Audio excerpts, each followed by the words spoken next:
Dear friends, we are passing through the century's most dreadful pandemic called COVID. But I would like to talk to you today about yet another silent pandemic that is looming large today because of the COVID. That is called mental stress.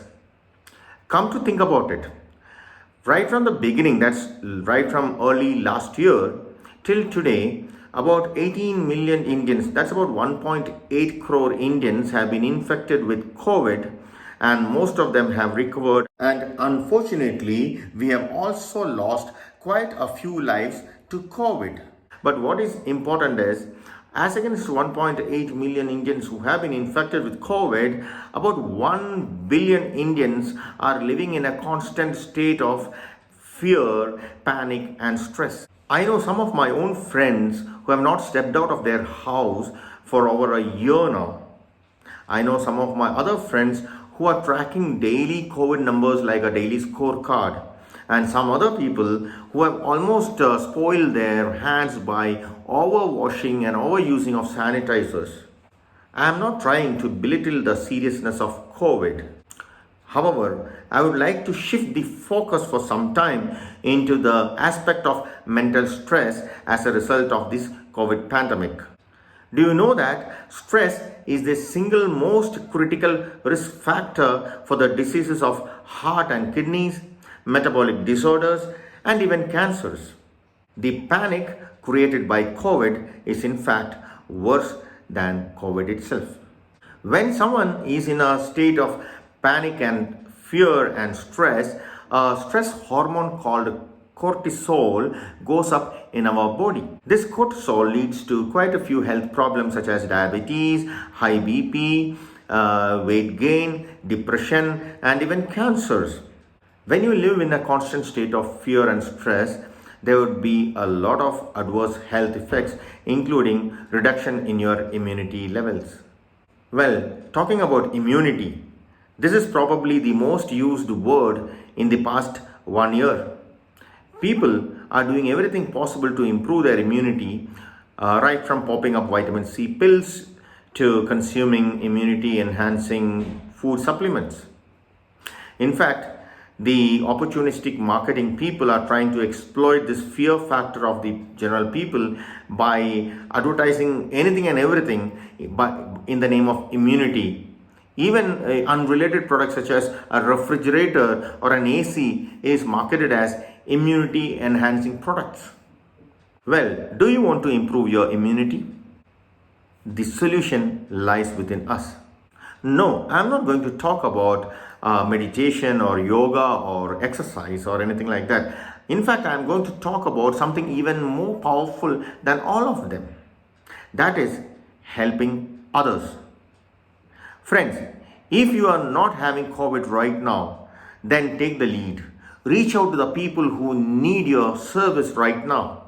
In fact, you'll find that a lot of people need you. Look, the doctors are doing their best. The nurses, the paramedical people, even the police and government, they are all doing their best.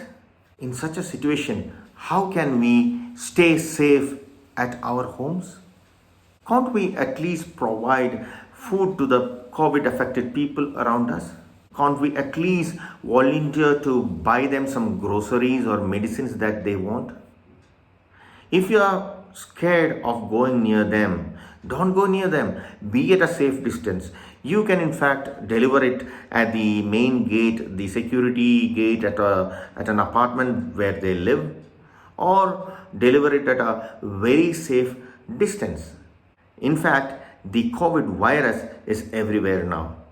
It is potentially an airborne disease. That's what is the new finding now. I even know some of my friends who were in their own homes for more than a year, never going out, and now they have got infected.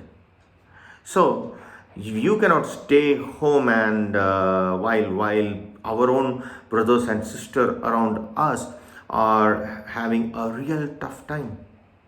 So I suggest you wear double mask, use sanitizers when needed, but do volunteer for some small little activities around us.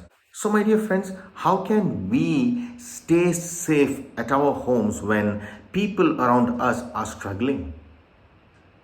I'm not telling you that we should do something very, very risky, such as, cremating dead bodies or things like that. In fact, there are a lot of good people doing that. But all that I'm saying is, if each one of us do small little act of kindness, small little act of helping each other, cumulatively it becomes a huge force and it helps people who are needy around us.